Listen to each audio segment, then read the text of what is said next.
Ikinagulat nga ng publiko ang inanunsyo ng palasyo matapos nilang ipaalam na di umano'y may nagnakaw ng katawan ni Cabral kung saan ito nakahimlay. Ayon sa publiko, tila palabas daw ito upang hindi na matukoy kung totoong pumanaw na si Cabral. Gagawin umano ni President Bongbong Marcos ang lahat upang matukoy kung sino ang nagnakaw ng katawan ni Cabral. Narito panoorin ang video. Balita po na itong si Yusek Cabral ng DPWH, hindi pa po sigurado kung paano namatay. Ang alam lang ay nahulog sa bangin dyan sa Tuba Benguet. Unang-inuhan, nalulungkot po ako dahil matagal ko pong kakilala yan si Yusek Cabral.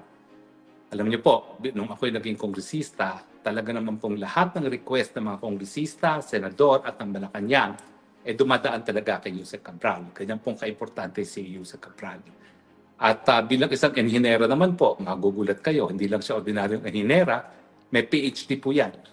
Kaya nga po mataas ang aking respeto kay Yusek Cabral. Dapat ang ginagamit nga niyang titulo, Dr. Cabral, dahil siya ay may PhD sa engineering, no? Pero hindi na niya ginagamit yung titulo niya. Ngayon, ang sabi ng driver niya, gusto lang daw makasinghot ng malinis na hangin at binaba niya sa Cannon Road ata, no? Diyan sa Tuba Benguet. Well, nalulungkot din po ako dahil ako'y taga Tuba Benguet. Diyan po ang aking tahanan sa Baguio, sa Tuba Benguet. At alam ko naman po na kung talagang kinakailangan ng katahimikan para makapag-isip, para makapagmuni-muni, talagang dyan po talaga sa bundok ng Tuba Benguet makukuha yan.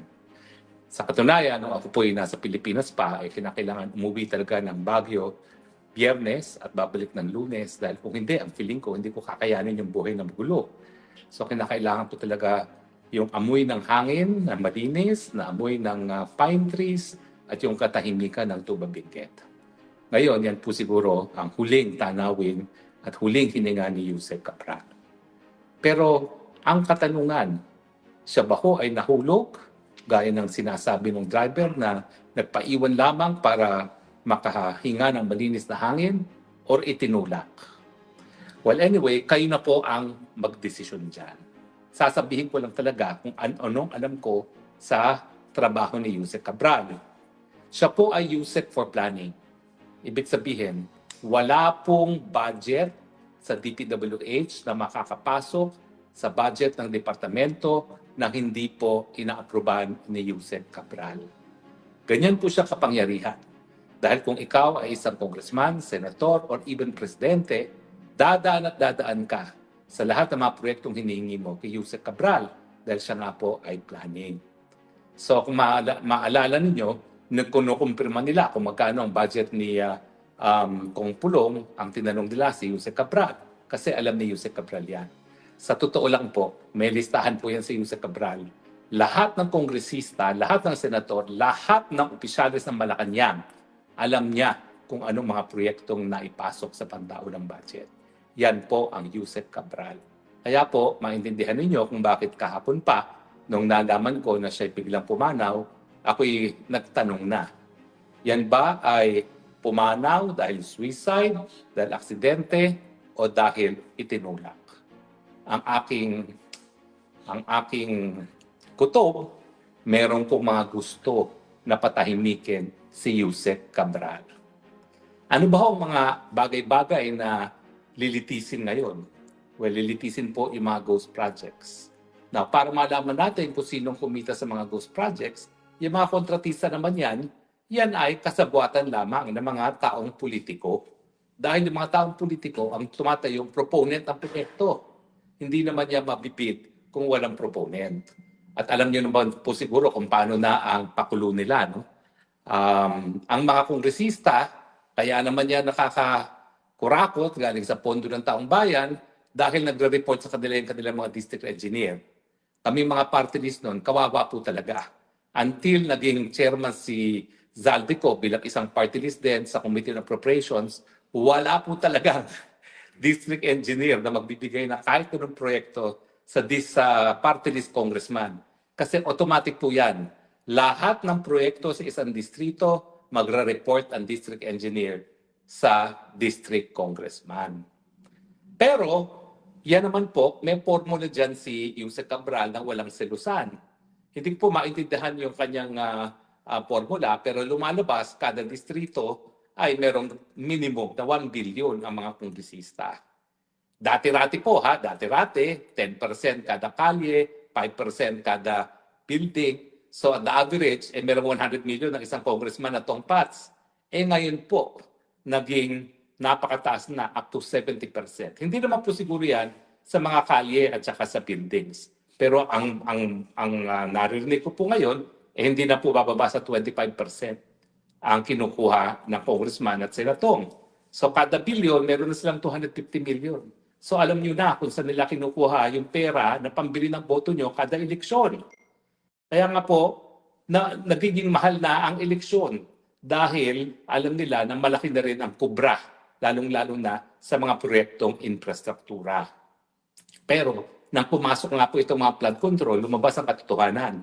Nakapag-flood control, hanggang 70% napupunta sa politiko. Ulitin ko po, I'm sure kumikita mga contractors. Pero sila po ay yung mga pamamaraan para mangangurakot ang mga politiko. At siyempre, dahil sila ang gagawa, sila yung maniningil sa gobyerno at sila yung magbabayad ng SOP sa mga walang yang mga politiko. Lahat po ng proyekto sa kada distrito, taon-taon, dumadaan sa tanggapan ni Yusek Cabral. Ngayon, kapag pinag-uusapan ay ghost project, alam ni Yusek Cabral kung sino ang nag-request ng mga maanumalyang flood control projects. Dati-rati po kasi lahat ng proyekto dapat dumadaan sa Regional Development Council na pinamumunuan ni Governor Dodo Mandanas. Binaliwala na po yan mula nang naging presidente, ating bangag ng presidente. Baliwala na po yan. Ngayon, ang budget proposals po, lahat nanggagaling nga sa mga politiko na baliwala na po ang Regional Development Council. So kung tutuusin, baliwala na rin po ang NEDA. Kasi dapat dumadaan sa NEDA lahat ng proyekto at doon tinitignan kung meron pang pangangailangan talaga yung proyekto. Lahat po yan, nabaliwala. Lahat po ngayon dumadaan sa mga politiko. So Yusek Cabral, ngayon siya'y pumanaw, dala-dala niya ang listahan kung sino ang mga nag-request ng mga manumalyang flood control projects. Kasi po, ang mangyayari dyan, magtuturuan yan. Sasabihin ng congressman, hindi ako yan. Senatong yan. Sasabihin ng senatong, hindi ako yan. Kongresista yan. O di naman kaya, yung senatong at yung congressman, hindi ako yan. Malacanang yan. Yan po talaga ngayon ang dapat nating isipin. Hindi lang alam ni Yusek Cabral kung sino ang congressman at senatong na naging proponent ng isang flood control project, alam din niya ang mga proyekto na hiningi ni Marcos Jr. galing sa Malacanang. Pagtugma-tugmain natin ang mga pangyayari. Hindi ba sinabi ni Zaldico na ang Marcos Bangag ay sinabihan siya na mag-insert ng 100 billion last minute? At nagsulat nga si Zaldico na hindi po pwede yan. Kasi saan mo kukunin yung 100 billion kung hindi mo babawasan yung ibang mga proyekto? Diyan daw nagsimulang nagalit ang Marcos Jr. Zaldico. Alam ngayon ni Yusek Cabral kung ano yung mga proyekto totaling 100 billion na isiningit ni Marcos Jr. Wala na pong ibang nakakaalam dyan kung hindi si Yusek Cabral lang. Diretso po yan from Malacanang to Yusek Cabral. Ito pa po ang talagang nakakagalit. Alam nyo ba na itong 2026 budget hindi pa nalalagdaan, nagpasok na naman ang Marcos Jr. ng 100 billion insertion. At sa 100 billion ng mga proyektong yan, tanging si Yusek Cabral lamang at si Bangag Jr. ang nakakaalam kung ano-ano yung mga proyektong yan.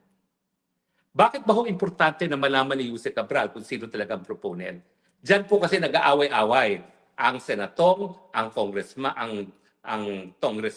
at ang Malacanang. Siyempre, mag-aaway-aaway sila dahil sasabihin nila, proyekto ko to.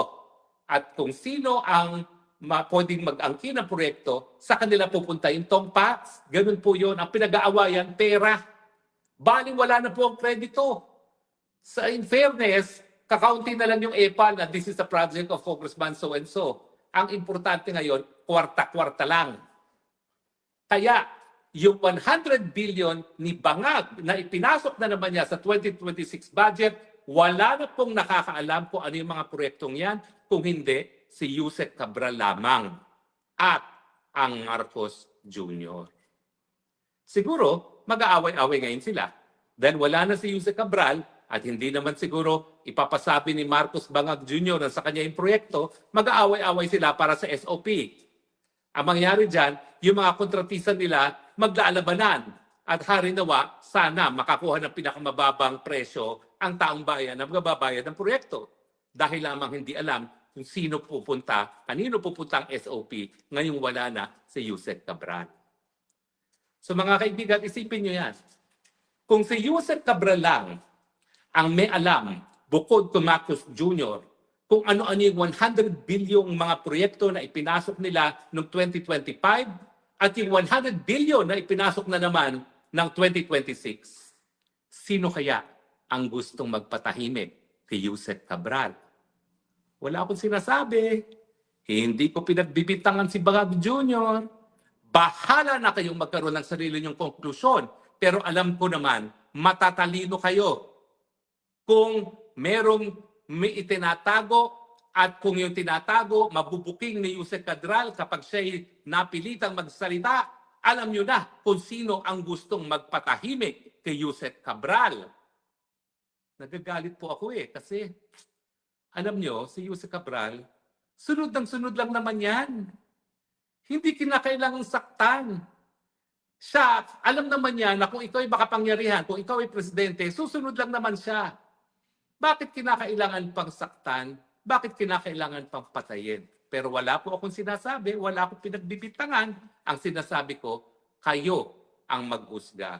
Sino ang makikinabang kung mapapatahimik si Yusek Cabral ngayong may aligasyon na merong 100 billion na insertion ng Marcos Jr., hindi lang noong 2025 national budget, kung hindi na rin yung 2026 national budget.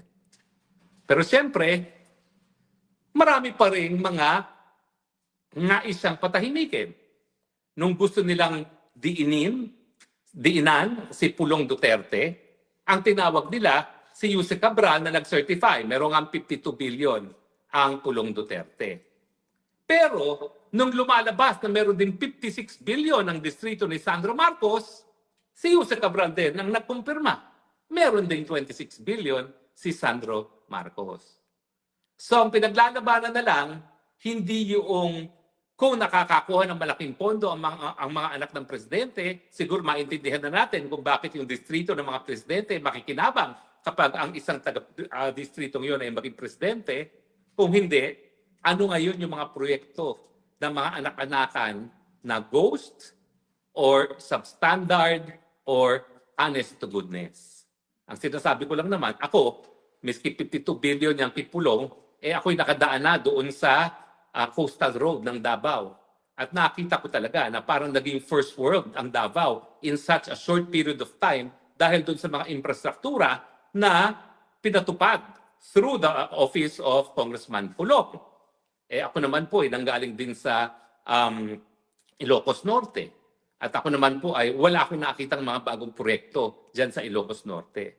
Pero napakadali po makahanap nito mga proyektong ito. Hanapin nyo lang kung nasan yung coastal road. Maintindihan nyo na kung saan ginamit ni Pulong Duterte yung 52 billion. Back to Catalina Cabral, alam din po niya kung ano yung mga maanumalyang proyekto, ano yung mga ghost project, ano yung mga substandard project, at kung sino talaga ang nakinabang. Ibig sabihin, kung napasalita si Yusek Cabral, napakadali po nating litisin yung mga politiko, kasama na po siguro yung mga taga-Malacanang na nagkaroon ng ghost project at substandard projects. Ngayon po, bagamat sabi ni Marcos Jr., hahabulin niya itong mga kurakot nito, mahihirapan na po tayong sila ay mapatunayan nagkakasala dahil wala na yung tao, kaisa-isahang tao na nakakaalam kung sino ang mga nasa likod ng mga infrastructure projects na pinapatupad ng DPWH. Well, siguro po, sapat na yan na ako'y pinag-iisip ko kayo kung sino makikinabang doon sa pagpanaw ni Yusek Cabral. Siguro naman, kayo'y kumbensado na hindi rin tumalon si Yusek Cabral. Bakit? Kasi nagkaroon siya ng interview bilang isang distinguished female engineer nang sinasabi niya, meron talaga siyang fear of heights, phobia. Ang tao ba na merong fear of heights ay talagang sisinghot ng malinis na hangin ng tabing bangil? O yan ba ay itinapon na lang sa bangil? Baka naman wala ng buhay nang tinapon na sa bangil. Ang sa akin, no, kababaeng tao ni Cabral, balidosa pa nga, ibig sabihin, hindi naman niyang karatista, hindi naman niyang gaya ni Sara Duterte na talagang mambubugbog. Nakikita mo, balidosang balidosa, babaeng babae, mahinhin. Bakit ganun pa ang ginawang katapusan sa buhay ni Yusek Cabral? Ganong tahimik naman yung tao. So far, wala naman siyang dinadawit. At kung kakilala ko si Yusek Cabral, baka magpakulong na lang yan kesa kumanta pa. Dahil alam niya na kapag siya'y kumanta, baka siya mapatay. Ang masakit, mukhang namatay siya dahil merong ang gusto magpatahimik sa kanya. Hindi po ito ang kauna-unahang pagkakataon na merong pumanaw dyan sa DPWH dahil merong mga gustong itago na mga bagay-bagay. Meron na pong inhinero sa Ilocos. Nagtataka ba kayo kung bakit napatay? Aba, itong inhinerong ito, pinalabas din na aksidente daw. Pangalawa na itong pagkamatay na aksidente daw. Pero hindi naman kapanipaniwala ang mga circumstances para sabihin na talagang aksidente ang mga pangyayari. At meron pang isa na magsisiwalat sa ng katotohanan dyan sa Sorsogon. Patay din. Aksidente rin. Bakit kaya napakadaming mga aksidente ngayon sa mga engineers na nagtatrabaho sa DPWH, ngayong ang taong bayan ay galit na galit sa korupsyon dahil nga hindi lang sa flood control projects, kung hindi sa mga infrastructure projects na alam nating pinagkakakitaan ng mga politiko. Ano na nangyari sa Pilipinas? Kaisa-isang Kristiyanong bansa sa daigdig.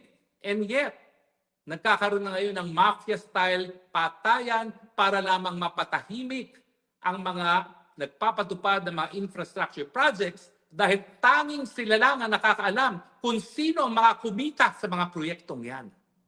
Dahil sila mismo ang nagdi-deliver sa mga tao na kinakailangan pagdeliberan ng tongpats.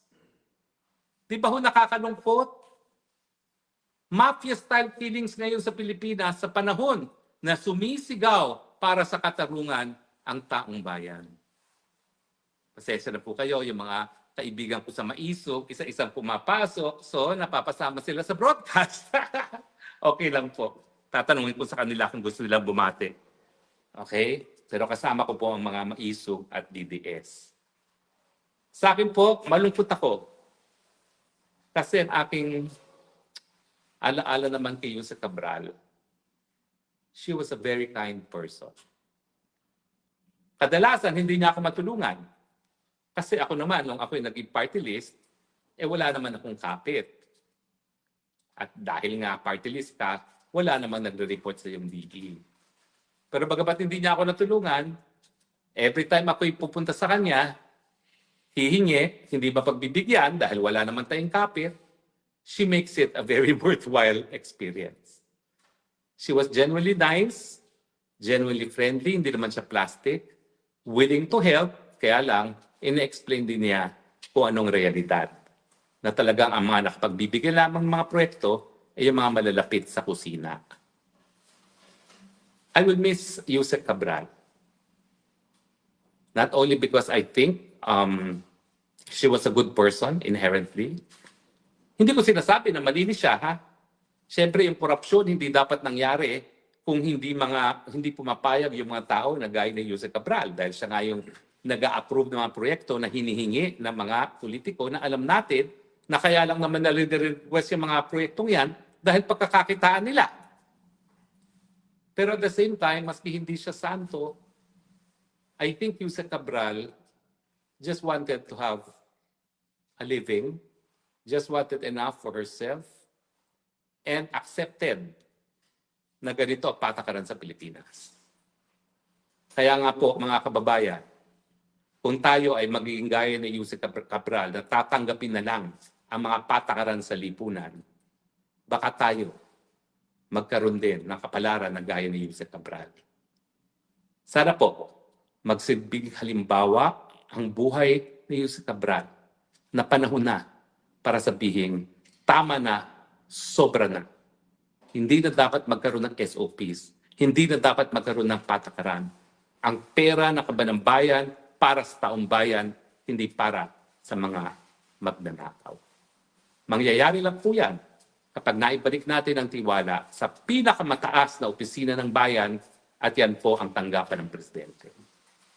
Patalsikin na po natin ang presidenteng kurap, patalsikin na po natin ang presidenteng bangag, patalsikin po natin siya sa pamamagitan ng mga mapapayapang mga pamamaraan, patalsikin po natin siya sa pamamagitan ng people power na nakasaad po sa ating saligang batas. Wala pong krimen kapag sinasabi natin, tama na, sobra na, mag-people power na tayo, yan po ay nasa saligang batas. Yusek Cabral, kung nasaan ka man, it was a pleasure to have known you. I'm sorry I cannot say that you were a saint, but I'm sorry too that it had to come to an end in this manner. You did not deserve this. No one deserved this. Lalong-lalo na alam natin na pinatahimik ka lang ng mga korap. I invoke the forces of karma. Lahat na nagplano na ikaw ay ihulog sa bangil na yan, bumalik sana sa kanila 1,000 times yung kasamaang ginawa nila sa iyo. May you rest in peace. God bless you. Sa inyong lahat, maraming salamat po sa inyong patuloy na pagtangkilik. Magdasal po tayo na sana wala na pong Yusek Cabral sa susunod na mga araw. Hello! Magandang araw sa inyong lahat. Balik na ang Spox Hour dahil tapos na ang sunod-sunod na kain, sunod-sunod na mga bisita. Dahil ngayon na hindi naman piyesta opisyal, balik na rin tayo. Ngayon po ako'y kumakain ng pinatawag na langos. No? At kami po ay nanggaling sa isang napakagandang palasyo. At sana nga magkaroon tayo ng ganito mga museo. Although ang museum naman natin sa Pilipinas, in fairness, hindi naman po nahuhuli. No? Pero anyway, malamig po ang panahon dito. 2 po ang temperature. Pero siyempre, tuloy-tuloy po tayo dito sa ating The Spox Hour. Anong pag-uusapan natin? Naku, marami po. Unahin natin itong latest SWS survey na ang tiwala ng taong bayan kay Bangag ay -3. Tapos na kayo nakakita ng tiwala ng taong bayan ay -3. Well, hindi naman po nakapagtataka yan kasi ayaw magpa-hair follicle test. Pero sinabi ng kanyang kapatid na talagang siya ay bangag. At siyempre, dahil siya ay bangag, wala siya sa tamang pag-iisip para bigyan ng solusyon ng problema ng taong bayan. Kaya naman, walang tiwala ang taong bayan kay Bangag. Ang tanong, gaano katagal pa ba siya mananatili sa pwesto na at na ang kanyang trust rating ay nasa -3 na? Hello, aantayin po ba hanggang maging -30 yan? At sa tingin ko, malapit na mangyari yan. Dahil tignan ninyo, nangako siya, marami raw siya ipakukulong dahil sa korupsyon. Ano? Sino nakakulong? Diskaya na alam naman natin, naging instrumento lamang ng mga magnanakaw at pinangungunahan na yan ni Bangag mismo na sabi ni Zaldico ay nagpasok ng 100 billion na insertion at kung saan ang 25 billion, equivalent to 25% ng 100 billion ay dineliver niya. At wag natin kakalimutan yung 100 billion niya sa 2025 budget na ulit muli ng 2026. Kaya lang, si Yusek Cabral lang ang meron talagang nakakaalam kung nasaan yung mga proyektong yan. At ngayon, tigok ang Yusek Cabral. Mukhang magiging sikreto na kung ano yung mga naging dagdag ni Bangag sa 2026 budget. O nga pala ho may yung television channel dyan pati ako dinadawit dito. No? Hello, as of 2020 po, no? Ako po ay kakabalik ko pa lang as spokesperson noon. nung panahon ng COVID. Huwag niyong kakalimutan, 2019 wala po ako sa gobyerno dahil ako po ay nagkaroon ng sakit sa puso. Bumalik na lang ako, kasagsagan na ng COVID, no? At syempre, ewan ko bakit binanggit pa ako ng news channel na yon. Tagto 2 million lang daw at 2 proyekto raw yon sa Ifugao, no? Sa totoo lang, di ko po maalala yan. Pero sa tingin ko, yan po ay mga mayors na mga dumalaw sa akin sa Malacanang, humingi ng proyekto, gumawa tayo ng liham. Hindi ko po alam kung yan naman po ay na-include sa NEP or hindi. Basta ang importante, kapag humingi at letter lang naman ang padadala ko, nagpapadala tayo. No? Pero maliliit po yan, hindi po yan ikayayaman. Dahil tagto 2 million daw po yung 2 proyekto na di umano ako'y lumiham. Pero ginawa pang balita ng news agency na yun. Siguro, mula ngayon, iboboycott ko na rin yung news agency na yun dahil masyado naman silang sensational. No? Bagamat, karangalan ko na sinama nila ako sa hanay ni VP Sara at saka ni Kong Pulong. Pero in any case, ano po ang trust rating naman ni VP Sara na talagang pilit nilang pinupukol at binabato ng putik? 31% positibo. Ibig sabihin, hindi po nagbabago ang tiwala ng taong bayan kay VP Sara mula pa nung siya ay naluklok sa pwesto bilang vice-presidente. Nako, alam niyo po, that is a feat. Kasi kita niyo naman, lahat na ng putik, pilit nilang ibinato kay VP Sara, effect pa rin. At siya pa rin ang pinagkakatiwalaan ng taong bayan at siyempre siya pa rin ang ihahalal lang ng taong bayan kung ngayon ay magiging eleksyon na. Pero wag po tayo magpapagiging kampante, ha? Ayon sa aking informante, talagang plano nila na pabagsakin si VP Sara. Kaya yung mga kasinungalingan ni Madriaga, yung pangalawa na namang impeachment complaint, lahat po yan. Gagamitin na naman nila ang Kaban ng Bayan, yung 2026 budget para masigurado ma-impeach si VP Sara dahil, ang balita ko, ayaw ng mga bangag ng kalaban. Gaya ng nangyari dyan sa Congressional District ni Tambaluslos na pinadisqualify ang kalaban. Hindi na sila lalaban. Ang gagawin na lang nila, tatanggalin nila ang nilang mga kalaban para forever Marcos 2.0 ang tawag nila dyan. Marcos 2.0, Marcos forever na naman as second time around. Nako naman po mga kababayan, wag na kayong pumayag ha. Dahil kung tayo magma-Marcos 2.0, nakakahiya na po at saka baka wala ng Pilipinas. Mantakin nyo, magkakaroon tayo ng ASEAN chairmanship. Pupunta rito, pati si Trump. Sinong sasalubong? Isang babangag-bangag. Mahiya naman kayo, no? Bigyan nyo naman ang kahihiyan. At isiguraduhin natin na pag nagkaroon ng ASEAN, ang sasalubong sa mga bisita natin ay si VP Sara na sa tamang pag-iisip. Huwag naman yung babangag-bangag. Kaya kayo, tapos na ang Pasko, naintindihan ko, ayaw nyo ng gulo sa buhay nyo ng Pasko dahil isang beses, isang taon na isin yung maging maligaya, pero nagkaroon na tayo ng ganyang pagkakataon, nagkaroon na tayo ng maligayang Pasko. Ngayon naman siguraduhin natin na manigong bagong taon sa pamamagitan ng mapayapang pagpapalit ng presidente mula sa isang presidenteng bangag sa isang presidente na nasa tamang pag-iisip. Pero tayo naman ay nag-uusap na. No? Pag-usapan na rin natin yung Cabral files na nasa kamay ni Congressman Leviste Legarda Leviste. Alam nyo, dalawa yung idol ko ngayon mga batang kongresista. Yan si Kong Biao Miao at saka si Kong Leviste. Alam niyo si Kong Leviste, nakilala ko talaga yan dahil kilala ko yung nanay niya. At saka alam niyo bang nag-sit-in yan sa klasiko sa Constitutional 2 sa Bill of Rights sa UP Law. Kasi mga panahon na yon, nag-iisip siya kung siya ay magtutuloy sa law. Well, sa akin naman, miski hindi siya nagtuloy ng law, tama naman ang ginagawa niya ngayon. Ginagamit niya yung kanyang opisyal na pwesto sa gobyerno para isiwalat ang katotohanan. Kasama na kung paano nilang linalamon ang kaban ng bayan sa mga pamamagitan ng infrastructure projects. Siyempre, complete denial ngayon ng Vince Dizon, no? Siyempre, dahil kapag na-authenticate na yung Cabral files na hawak-hawak ni Leviste, ay lahat tayo ngayon, malalaman natin kung sino talaga ang nagpasasa at nagpayaman at the expense of public coffers. Pero sige lang, hayaan mo silang sirain ka ng sirain, hindi ka rin mapupukol, Congressman Leviste. Dahil in the first place, ikaw naman po ay bata, no? So malayo pang mararating mo. Kahit anong ipukol nila, ano ngayon? Batang-bata ka pa. Malayo pang tatahakin mo. You can only go from good to better.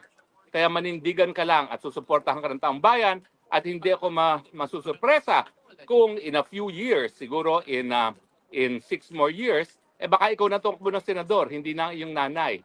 Dahil baka naman gusto magpahinga ng nanay niya, mabuti naman yung Tatak Legarda Leviste magpapatuloy sa pamamagitan nitong si Leandro. Huwag kang magpapaapekto sa kanilang pagpupukol sa iyo. Ituloy mo lang ang ginagawa mo dahil kapag nasa likod mo ang katotohanan, suportado ka ng taong bayan. At pag ikaw ay nanindigan laban sa korupsyon, talaga namang susuportahin ka at mamahalin ka ng taong bayan. Yan ang hindi alam ng mga matatandang mga politiko na sawang-sawa ng mga taong bayan, sinusukan na dahil sa kanilang mga pagnanakaw. So tuloy-tuloy ka lang, steady ka, suportado ka ng taong bayan kong Leandro Leviste at isiwalat mo na kung anong nakasulat dyan sa Cabral Files. Because after all, sigurado ako, pinatay si Yusek Cabral dahil ayaw nilang isa publiko yaang Cabral Files.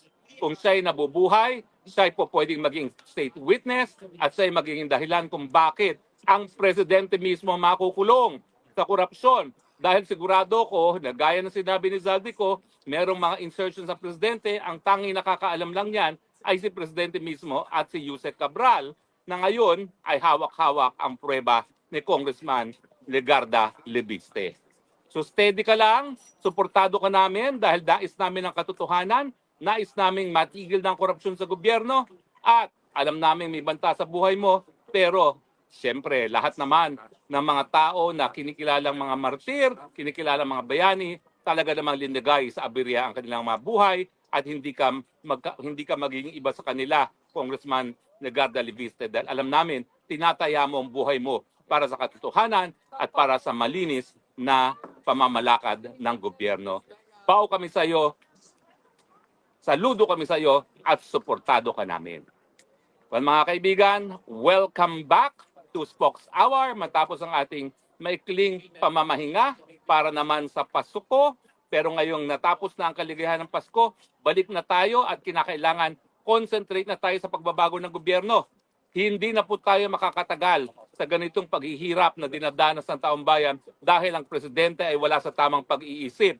Siguro naman alam nyo na yan. Kaya palipasin na lang natin ang bagong taon at pagdating ng bagong taon 2026, tayo maglukluk na ng bagong presidente sa mga mapapayapang mga pamamaraan.